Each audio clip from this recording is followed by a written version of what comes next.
रामेश्वरी के कांपते हाथ राकेश के हाथों में लिपटे थे। राकेश मन में उफनती चीखों और आंखों में अटके आंसुओं के ज्वार को लिए एकटक बस आखिरी सांसें गिन रही अपनी दादी की ओर देखता रहता है। दादी, दादी। शिश, अब तो बस मेरी बात ध्यान से सुन। राकेश की आंखों से आंसू छलक आए। आज से गांव की बहुत ज्यादा दुर्दशा होने वाली है। मतलब दादी, क्या होने वाला है? रौद्र महामारी। मतलब? गांव पे संकट के बादल आने वाले हैं। पूरे गांव में घातक महामारी फैलने वाली है। पर कैसे? सारे ग्रहों का अब संयोग बदलने वाला है। जब शनि अपनी दृष्टि डालेगा और राहु सूर्य को निगल लेगा, तब वो प्रलय बीज फूटेगा और उस बीज के खतरनाक कण हर झील, हर नदी, खेत, हर फसल में फैल जाएंगे।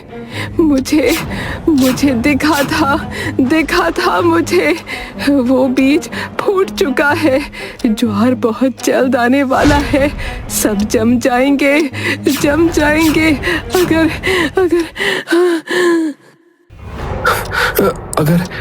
अगर क्या दादी? अगर क्या दादी? बोलो ना। रामेश्वरी तभी धीरे से राकेश को अपनी ओर खींचती है। सुन मेरी बात ध्यान से। मैं तुझे वो बात बताने जा रही हूँ जो कभी मेरी परदादी ने मुझे बताई थी और उनकी दादी ने उन्हें। हमारे अलावा ये बात किसी को नहीं पता, क्योंकि अगर ये बात किसी गलत कानों में पड़ी तो सर्वनाश फैल जाएगा चारों ओर। तो किसी को मत बताना। कौन सी बात दादी? कौन सी बात? सुन मेरी बात ध्यान से। ना तू कुछ खाना ना पीना, सीधा जा कालवन। कालवन? पर वहां का तो रास्ता बंद है ना। जंगली जानवर रहते हैं वहां पर। नहीं, वहीं तुझे वो मिलेगी। क्या मिलेगी? मेरे खानदान की खास खिचड़ी और हमारी पुश्तैनी रसोई, जिसके बारे में सिर्फ मेरे खानदान की औरतों को पता है। खास खिचड़ी? मतलब? रामेश्वरी तभी लंबी लंबी सांसें भरने लगी और चारपाई पर लेटी जोर से अपने पोते का हाथ पकड़ लेती है। याद रखना कि जब लोग जम जाएंगे तो उन्हें सिर्फ बर्फ ठीक कर पाएगी। जब वो बर्फ धीमी आंच पर पिघलेगी तब वो खास खिचड़ी बनेगी जो सबको बचा पाएगी। बस इतना कहकर रामेश्वरी की पकड़ ढीली होने लगी और उसका हाथ चारपाई पर जा गिरा। दादी, दादी, दादी उठो ना दादी, दादी, दादी। राकेश जोर जोर से रामेश्वरी को हिलाकर उठाने की कोशिश करने लगा। राकेश दादी की आंखों पर से हाथ फेरकर उनकी आंखें बंद कर देता है। एक चिता जो जल रही है, उसके पीछे राकेश खड़ा है। उसकी आंखों में आंसू हैं। आखिर दादी ने मुझे ही क्यों कहा वहां जाने को? मैं क्या कर लूंगा? कमजोर, पतला दुबला सा। तभी राकेश के कंधे पर एक हाथ आता है। राकेश तभी अपने बगल में देखता है कि उसकी बुआ खड़ी है। सब ठीक हो जाएगा। राकेश बिना कुछ कहे अपना सर झुका लेता है। रामेश्वरी के अंतिम संस्कार की सारी विधियां पूरी हो जाती हैं, लेकिन पूरा वक्त राकेश की जुबान से एक शब्द भी नहीं निकलता। ठीक हो? कमला एक गहरी सांस लेती है। माँ ने बता दिया तुझे खास खिचड़ी के बारे में? राकेश तभी चौंक कर कमला की ओर देखता है। आपको कैसे पता? क्यों नहीं पता होगी?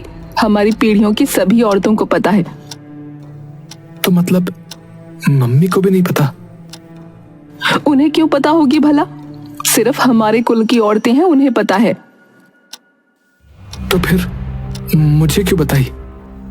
खुद को देखा है, किसी का भी दुख देखकर रो पड़ता है। तेरा दिल तो एक औरत से भी ज्यादा कोमल है। ऐसे मर्द बहुत मुश्किल से मिलते हैं आजकल। अरे पर नहीं क्यों? और किसको? तेरे पापा को बोलती, जिसे एक संतरा भी छीलना पड़ जाए तो उसमें भी वो तेरी माँ को बोल देता है छीलने के लिए। राकेश हल्का सा मुस्कुराता है। तो मतलब आपको भी पता है कि प्रलय बीज फूटने वाला है? ये सुनते ही कमला एकदम से चौंक कर खड़ी हो जाती है। क्या प्रलय बीज आ गया है? आपको ये नहीं पता था? नहीं, उन्होंने बस इतना बताया था कि तुझे बताएंगी। राकेश भी खड़ा हो जाता है। देखो, शांत हो जाओ आप। आपको क्या हो गया एकदम से? और जरूरी थोड़ी है कि फूटा ही होगा। दादी ने देखा थोड़ी था फूटते हुए। जब अपनी आखिरी सांसों में वो प्रलय बीज फूटता हमारे कुल की किसी भी औरत को अपने स्वप्न में दिखे तो समझो वो सच में फूट चुका है। चारों तरफ उसके कण फैल चुके हैं। अगर उससे बचना है तो उस घास खिचड़ी को बनाना पड़ेगा श्वेत रसोई में। है? किसकी रसोई? हमारा असली कुल नाम, तेरी दादी का और मेरा कुल नाम श्वेत। अच्छा, पर वहां पे जाके मुझे बनाना पड़ेगा क्या? और नहीं तो क्या, वहां भी क्या मम्मी बना देगी तेरी? पर खिचड़ी तो यहाँ भी बन सकती है ना? नहीं, वहां पे एक खास ऐसी चीज तुझे मिलेगी जिसकी 7 बूंदें सिर्फ उसमें डालनी है तुझे। कौन सी चीज? वो हमें भी नहीं पता, पर वो ही इस बीज के असर को काट पाएगी। अच्छा। हाँ, यही तो वो राज है जो सिर्फ हमारी पीढ़ियों की औरतों को पता है। और अब तुझे भी। बेटा, जल्दी से तुझे वहां जाना पड़ेगा। वक्त आ गया है। अब पूरे गांव की जान बस तेरे हाथों में है।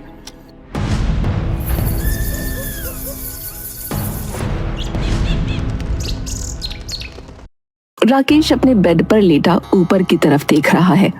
पर मैं ही क्यों? और गांव में तो सब शांति दिख रहा है। तभी राकेश के कानों में जोर जोर से चीखने चिल्लाने की आवाजें पड़ती हैं। राकेश एक झटके में उठकर बाहर की ओर जाने लगता है। अरे भागो भैया! अरे भागो!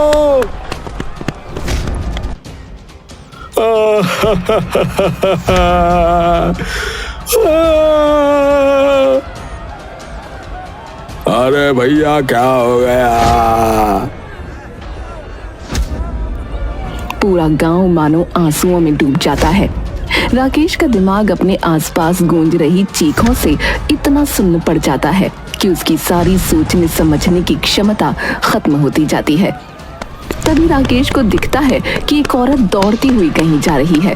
तभी राकेश उसके पास दौड़ता हुआ जाता है और उसके सामने आकर खड़ा हो जाता है। काकी, क्या हुआ है? हट सामने से, जाने दे मुझे। अरे पर हुआ क्या है? मेरे छोरे को कुछ हो गया है, हट जा। अरे पर हुआ क्या, ये तो बताओ काकी, शायद मैं कुछ मदद कर दूं। अरे मेरा छोरा रोटी खा रहा था आराम से, पता नहीं खाते खाते क्या हुआ, एकदम से नीचे गिर पड़ा, मुंह टेढ़ा हो गया, शरीर को जरा भी ना हिला पा रहा, पता नहीं लकवा कैसे आ गया। काकी तभी उसे धकेल कर अपने सामने से हटा देती है और दौड़ती हुई वहां से चली जाती है। ये सुनते ही राकेश एकदम दंग रह जाता है। राकेश के दिमाग में बस अपनी दादी के कहे वो आखिरी लफ्ज गूंज रहे थे। सारे ग्रहों का अब संयोग बदलने वाला है। जब शनि अपनी दृष्टि डालेगा और राहु सूर्य को निगल लेगा, तब वो प्रलय बीज फूटेगा और उस बीज के खतरनाक कण हर झील, हर नदी, खेत, हर फसल में फैल जाएंगे। मुझे मुझे दिखा था मुझे। वो बीज फूट चुका है। ज्वार बहुत जल्द आने वाला है। सब जम जाएंगे अगर राकेश की आंखों में एकदम से मौत का खौफ उतर गया। राकेश तभी के तभी मुड़कर जंगल की तरफ दौड़ने लगा। राकेश जैसे ही जंगल में जाता है, उसे दिखता है कि नीचे मिट्टी में कई सारे पशु पक्षी गिरे हुए हैं। राकेश दौड़कर पास जाता है तो उसे दिखता है कि सभी जानवर आंख खोले एकदम स्थिर पड़े हैं। हे भगवान, जानवरों को भी लगवाया है। दादी का मतलब ये था जमने से। राकेश दौड़ता हुआ जंगल के निषिद्ध भाग में चला गया, जहां एक लंबा चौड़ा जाली का दरवाजा लगा था। राकेश वो जाली का दरवाजा लांघकर वहां से निकल जाता है। पर वो खिचड़ी कहाँ मिलेगी? कहाँ पर? कुछ समझ नहीं आ रहा है। राकेश दौड़ता हुआ आगे बढ़ ही रहा होता है कि तभी उसके सामने एक नदी आ जाती है, जिसका पानी खूब तेजी से बह रहा था। हे भगवान, अब इसे कैसे पार करूं? इसका बहाव तो इतना तेज है कि हाथी को भी एक पल में बहा ले जाएगा। क्या करूं? राकेश नदी के किनारे रुकता है। पानी तेज बह रहा है और सफेद झाग बन रहे हैं। उसका दिल जोर जोर से धड़क रहा है। सामने उसे नजर आते हैं कुछ विशाल पत्ते, जो पानी की तेज धारा में भी स्थिर खड़े हैं, जैसे जंगल ने खुद रास्ता बना दिया हो। ये कैसे हो सकता है? पर शायद यही मेरा रास्ता हो। नीचे उसकी नजर पड़ती है एक मजबूत पत्थर पर, जो नदी के किनारे थोड़ा ऊपर उभरा हुआ है। धीरे धीरे वो उस पर कदम रखता है। पत्थर गीला होने की वजह से उसका पैर थोड़ा फिसलता है, लेकिन वो संतुलन बना लेता है। ओम शांति शांति। दादी ने सिखाया था कि जल्दी बिल्कुल भी नहीं करनी है। फिर वो पत्थर से पहले विशाल पत्ते पर छलांग मारता है। पत्ता हल्का हिलता है, उसका वजन झलकता है। राकेश अपने हाथ फैलाकर संतुलन बनाने की कोशिश करता है। नदी की तेज धारा पत्ते के किनारों से टकरा रही है। अरे संभल भाई, संभल। धीरे धीरे वो पत्तों पर कदम रखता है। कभी कभी पत्ता झुक जाता है, तब वो पत्ते का किनारा पकड़कर संतुलन बनाता है। एक तेज हवा का झोंका पत्ते को हिला देता है। राकेश अगले पत्ते पर कूदता है, जोर से उतरता है।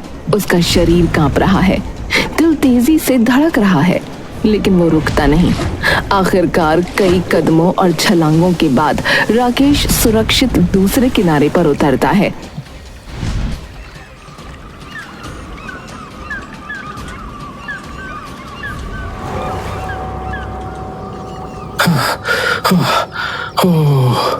हाय राम, बाल बचे।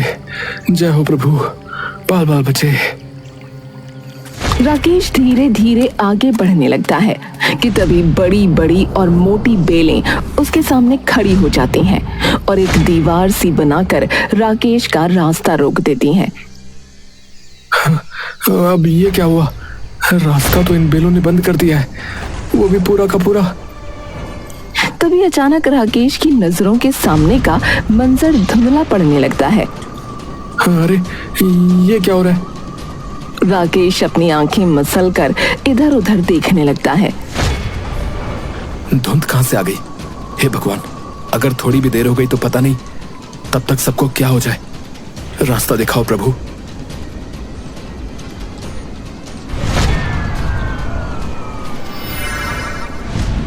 ये क्या है और ये कहां जा रहा है? राकेश उस बर्फ के टुकड़े का पीछा करने लगता है और थोड़ी ही दूर पहुंचकर देखता है कि बेलों के बीच में एक पतली सी जगह बनी हुई है। इसमें से तो मेरे जैसा पतला दुबला आदमी आराम से निकल सकता है। राकेश उस पतली सी जगह में आराम से निकल जाता है। मैं तो मैं तो यूं ही अपने दुबलेपन को कोसता था। हाँ। राकेश को एक बार फिर से वो बर्फ का टुकड़ा उड़ता दिखता है। राकेश तुरंत उसके पीछे चलना शुरू कर देता है। देखते ही देखते उसके कदम तेजी से आगे बढ़ने लगते हैं, लेकिन तभी किसी चीज से टकराकर वो धड़ाम से नीचे गिरता है।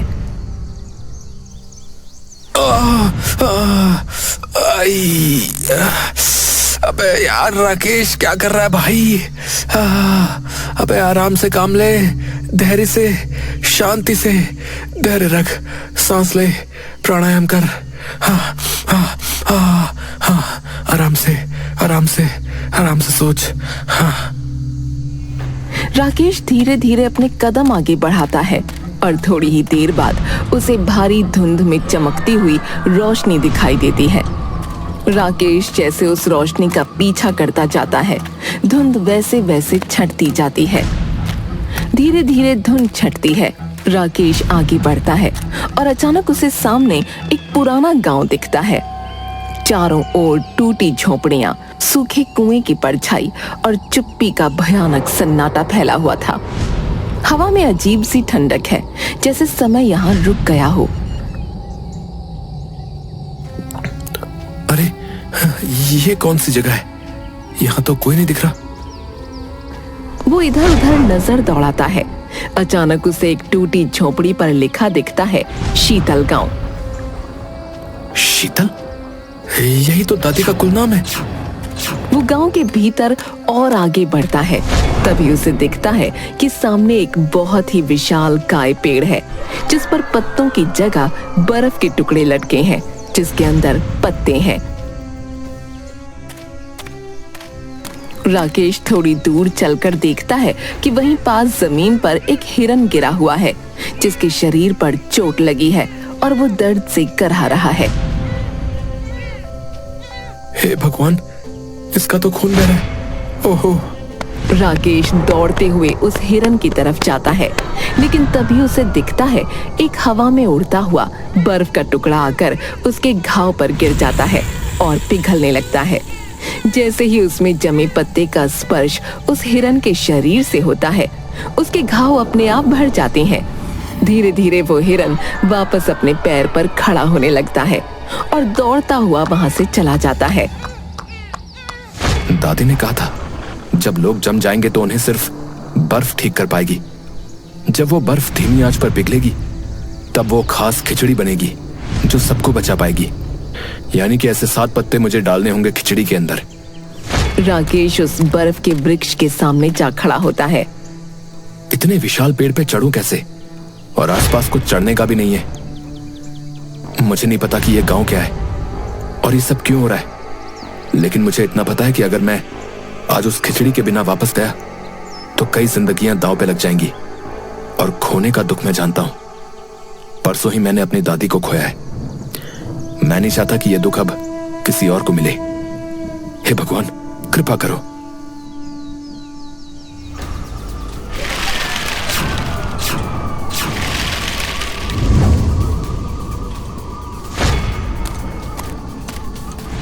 यही है पुश्तैनी रसोई। राकेश तुरंत सारी सामग्री इकट्ठा कर चूल्हे पर खिचड़ी चढ़ा देता है और आखिरी में वो 7 बर्फ के टुकड़े उसमें डाल देता है। और देखते ही देखते बर्फ के टुकड़े पिघल जाते हैं और उसके अंदर के पत्ते उस खिचड़ी में घुल जाते हैं। बन गई। राकेश एक पतीले में सारी खिचड़ी रखकर जल्दी से गांव में ले जाता है और सीधा उन काकी के घर आता है। काकी अपने बेटे के बगल में बैठी थी और सिर पर पट्टी कर रही थी। काकी, लो बस 1 चम्मच ये खिचड़ी खिला दो और ये एकदम ठीक हो जाएगा। पर कैसे? अरे खिलाओ ना, मैं कह रहा हूँ ना, ये एकदम से ठीक हो जाएगा, देखना।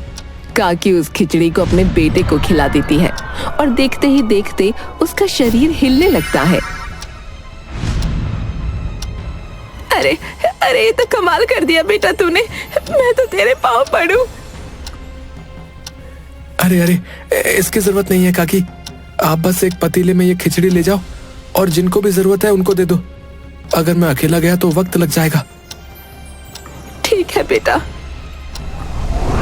थोड़ी ही देर में राकेश उस प्रलय बीज को ढूंढकर उस पर उस जादुई खिचड़ी को डाल देता है और कुछ ही देर में वो बीज पूरी तरह से नष्ट हो जाता है और अगला दिन चढ़ते चढ़ते सभी इंसानों और पशु पक्षियों के अंदर से उस प्रलय बीज का असर खत्म हो जाता है। कमला और राकेश बैठे बात कर रहे हैं। कमाल कर दिया। वैसे पत्ते तो यूं भी खिला सकते थे, तो खिचड़ी में मिलाकर क्यों?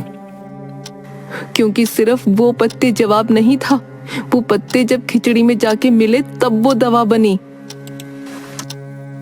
ओह अच्छा अच्छा। जी हाँ बेटा जी। दादी, आज इस गांव को मैंने नहीं, आपने बचाया है।